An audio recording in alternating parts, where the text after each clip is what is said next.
শিৱসাগৰৰ মাহমৰা আৰু নাজিৰা সমষ্টিত যোৰহাট লোকসভা সমষ্টিৰ প্ৰাৰ্থী গৌৰৱ গগৈ শক্তি প্ৰদৰ্শন। গৌৰৱ গগৈ এই কাৰ্যসূচীত সংগ দিয়ে জ্যেষ্ঠ নেতা তথা বিৰোধী দলৰ দলপতি দেৱব্ৰত শইকীয়া, অসম জাতীয় পৰিষদৰ কেইবাজনো কৰ্মকৰ্তাই।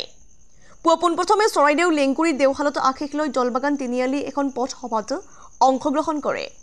তাৰ পাছতে এক বৃহৎ বাইক ৰেলীৰে ধামধুলি এক নিৰ্বাচনী প্ৰচাৰ সভাত অংশগ্ৰহণ কৰে। তাৰ পাছতে চাৰিমুঠীয়া কোঁৱৰ গাঁৱৰ বৌদ্ধ ৰাজবিহাৰত আশীষ গ্ৰহণ কৰি ৰাজবিহাৰৰ এক সভাত অংশ লয়। নাহৰহাবি চাহ বাগিচাৰ পূজাশালীত এক নিৰ্বাচনী সভাত অংশ লৈ দীঘলী চোৱাম গাঁৱৰ এঘৰ লোকৰ ঘৰত এখন্তেক দেখা কৰি পৰিয়ালৰ লগত বাৰ্তালাপ কৰে। তাৰ পিছত ইকৰাণী মথুৰাপুৰ ৰাজহুৱা ফিল্ডৰ নিৰ্বাচনী সভাত অংশ লয়। গৌৰৱ গগৈৰ ভাষণত বিজেপি চৰকাৰক আঁচনি সন্দৰ্ভত ক্ষুৰধাৰ সমালোচনা কৰে। আমি গ্ৰেড এ কংগ্ৰেছ, তেওঁলোক গ্ৰেড বি বিজেপি বুলি অভিহিত কৰে।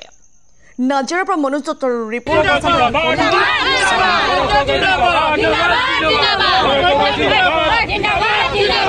এতিয়া গোটেইবোৰ মহিলাৰ ওপৰত ভৰসা দেই, মহিলাই জিকাই দিব আমাক।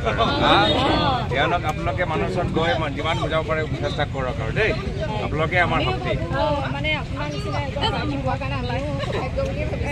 কিন্তু অলপ কষ্ট কৰিব লাগিব আৰু একো নাই আৰু দেই, অলপ কষ্ট কৰি দিব।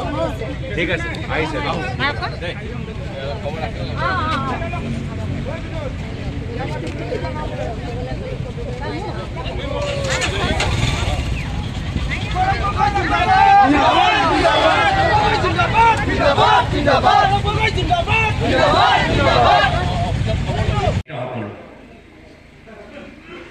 আমাৰ উদ্দেশ্য হ'ল যে আমি ৰাইজক ৰজা দৰে ব্যৱহাৰ কৰিবলৈ বিচাৰোঁ বা ৰজাৰ দৰে সন্মান কৰিবলৈ বিচাৰোঁ।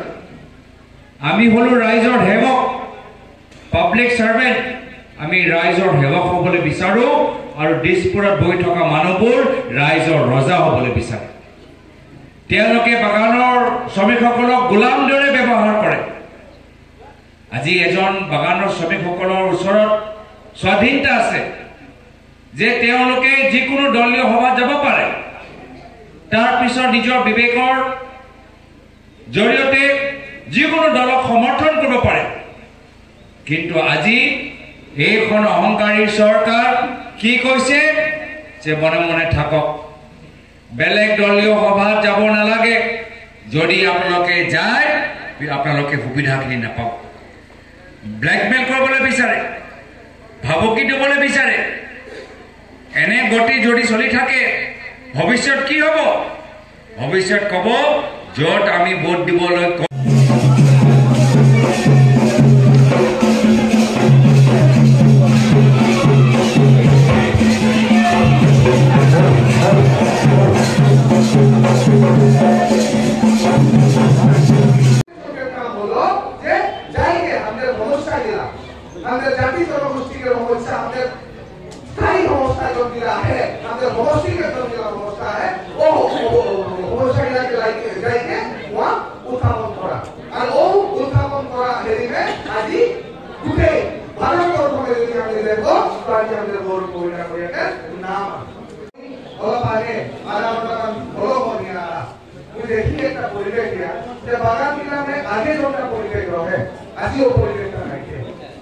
আজি আমি ইলেকশন একটা মই কাকে ভোট দিম কাকে নাই দিম ও সিদ্ধান্তটা মোৰ নিজৰ হ'ব লাগে। আজি মানুষ আসিকে লড়াই ধমকাইকে মানুষ মিটিং না মানুষকে যোগদান বা আসকে নাই দিলা অল্পটা পরিবেশ হয়েছে। কালি মই গম পালি যে তোদের নিয়াকে বিধায়ক এখনকার মন্ত্রী আসিকে নিয়া কালি কিবা কিবি ফরম দিলা বলে এটা আমি কাহার হবে। আজি তুমি নিজে দেখবা এই বাগানে একটা যেটা ভাল শান্তির একটা পরিবেশ হয়, আজিও পরিবেশটা রাখে। আজি আমাদের প্রার্থীকে পিপলি একটা আমাদের মুখ্যমন্ত্রী তরুণ গগৈ ডাঙরিয়া ওয়ার সময় নেই কোনটা পরিবেশ আমাদের বাগান জেলাতে রহে একটা ভাল পরিবেশ হয়, কিন্তু আজি ও পরিবেশটা রাখে। আজি সব পরিবেশগুলো নষ্ট করে দিলে। আজি মানুষকে ধমকাবে, মানুষকে ভয় পাবে যে তোর মই আমুক ফেরি কাটি দিন, তোর মই আমুক কেটে দিন। আজ তো সব বাপকে একটা ঘরছে তো নাই কিছু বস্তু দিলেন। আজি জন ফিরা আমাদের রাইজকে দায়িত্ব বস্তু ওগুলা রাইজে পাবে কে?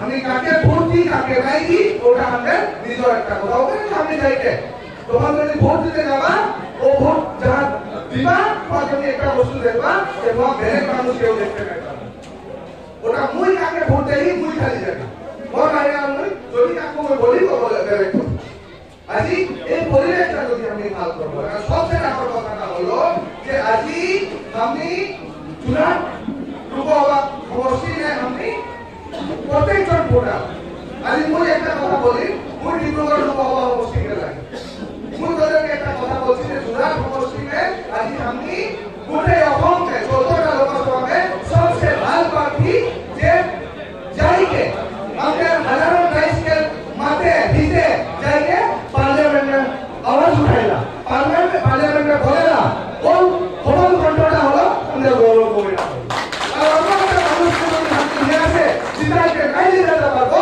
তো হাতের রকম আরো লাজের কথা নেই তুমি বিশেষ তোদেরকে গাড়ি বলি খালি একটা সাউন্ড হেতু দিয়া এটা নহব সাউন্ড হেতু দিয়া হ্যালো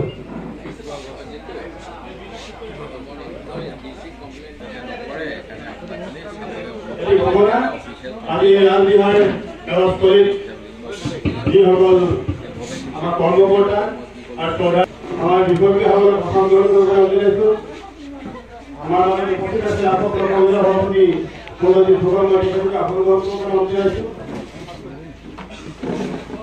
আৰু আজি উপস্থিত থকা ৰাজবিহাৰত উপস্থিত থকা চৰকাৰ ইয়াত চলি ৰাষ্ট্ৰৰ প্ৰাক্তন মৎস্য মণ্ডল কমিটিৰ সভাপতি নিমনগৰ মণ্ডল যুৱ কংগ্ৰেছৰ হৰি নায়ক তেখেতে আমাৰ মৰমৰ প্ৰাৰ্থীজনক এখন ফলাম গামোচাৰে সম্বৰ্ধনা যাব বিচাৰিছে জাতীয় দলৰ জাতীয় পৰিষদৰ পৰা শ্ৰী ৰূপম গগৈ ইয়াৰ অসম জাতীয় পৰিষদৰ মথুৰাপুৰ আৰু যুৱ কংগ্ৰেছৰ চৰাইদেউ যুৱ কংগ্ৰেছৰ সম্পাদক মৃন্ময় ফুকন চৰাইদেউ যুৱ কংগ্ৰেছৰ মৃন্ময় ফুকন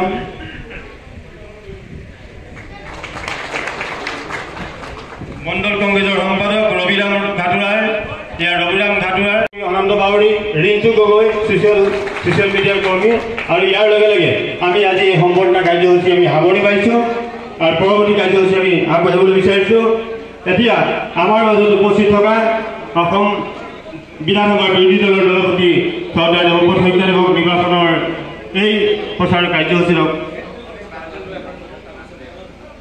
আমাৰ মাজত উপস্থিত আছে অসম চাহ মজদুৰ সংঘৰ সভাপতি প্ৰাক্তন মন্ত্ৰী সাংসদ পৱন সিং ঘাটুৱাৰ সুযোগ্য সন্তান প্ৰাঞ্জল ঘাটুৱা ডাঙৰীয়া মই তেখেতক আজি